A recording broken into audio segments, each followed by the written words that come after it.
퇴직금으로는 모자랐다. 60대 부부의 생존형 노후 이야기. 이제 좀 쉬자.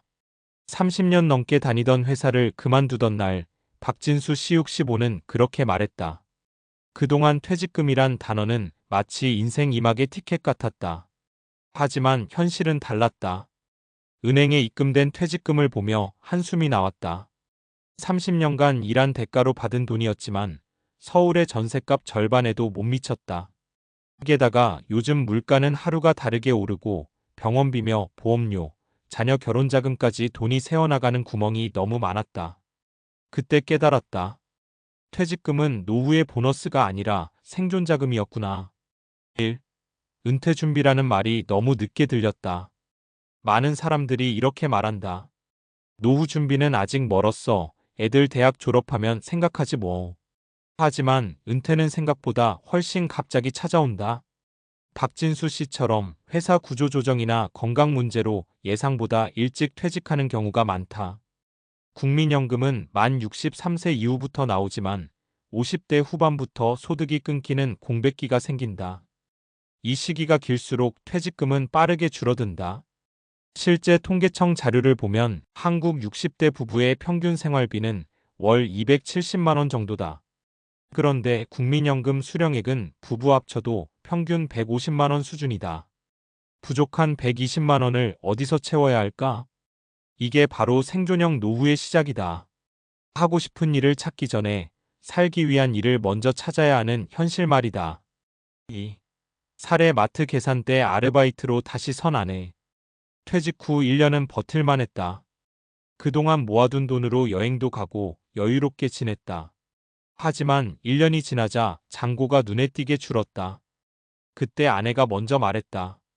나 마트에서 일 좀 해볼까? 처음엔 반대했다. 그 나이에 무슨 아르바이트야, 그냥 쉬어. 하지만 현실은 그런 낭만을 허락하지 않았다.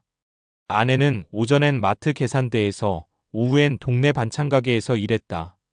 월 120만 원 남짓 벌었지만 그 돈이 생활의 버팀목이 됐다. 그녀는 말했다. 일하니까 오히려 마음이 덜 불안해.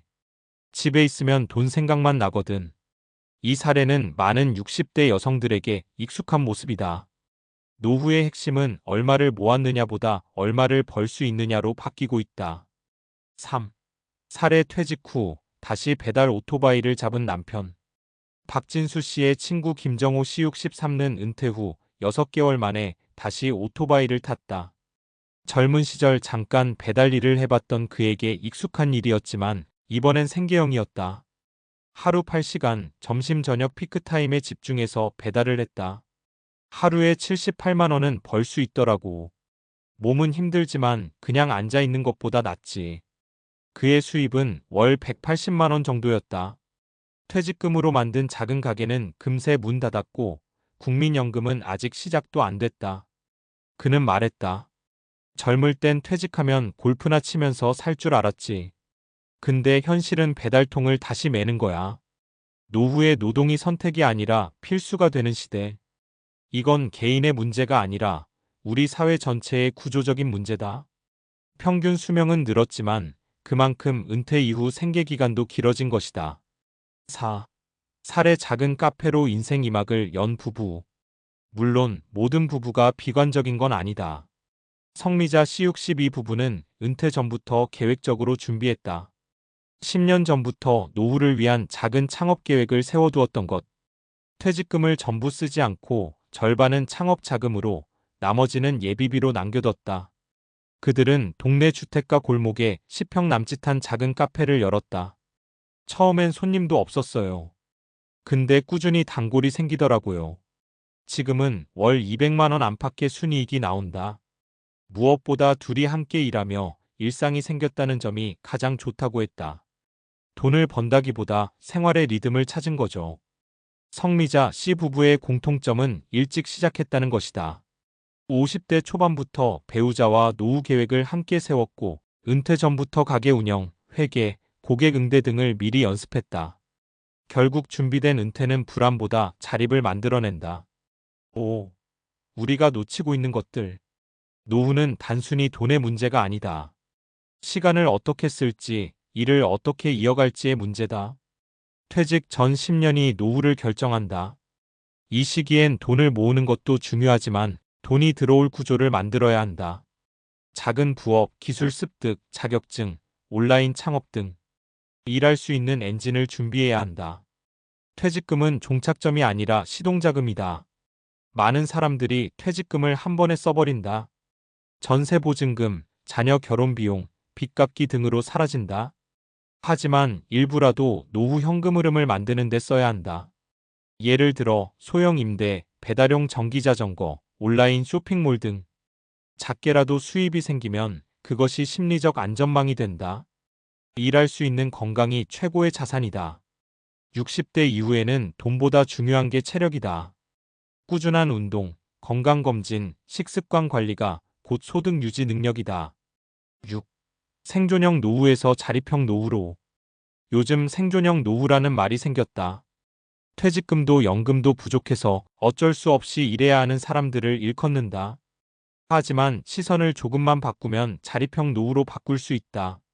스스로 일할 수 있고 스스로 생활 리듬을 만드는 삶말이다. 그 시작은 거창하지 않다. 하루 이 시간이라도 꾸준히 일할 수 있는 일 찾기. 배우자와 함께 노후 지출 리스트 만들기. 국민연금 외 추가연금, 개인연금, ISA 등 점검하기. 하고 싶은 일과 할 수 있는 일의 교집합 찾기. 7. 다시 박진수 씨의 이야기. 퇴직 5년 차인 지금 박진수 씨 부부는 새벽마다 함께 신문을 돌린다. 처음엔 창피했지만 지금은 오히려 뿌듯하다고 했다. 우리가 아직 이렇게 움직일 수 있다는 게 감사해요.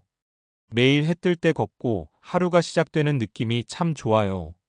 퇴직금은 모자랐지만 그들의 삶은 여전히 이어지고 있다.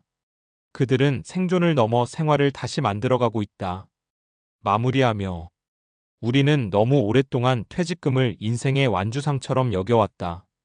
하지만 현실은 그렇지 않다. 퇴직금은 이제 시작입니다. 라는 인생 2막의 초대장이다. 지금 50대라면 노후는 아직 오지 않은 미래가 아니라 곧 닥칠 일상이다. 지금 60대라면 노후는 여전히 새로운 일상을 다시 설계할 수 있는 시간이다. 퇴직금으로는 모자랐지만 우리의 의지와 경험은 여전히 남아있다. 그게 바로 이 시대의 60대 부부들의 생존형 노후가 자립형 노후로 바뀔 수 있는 이유다.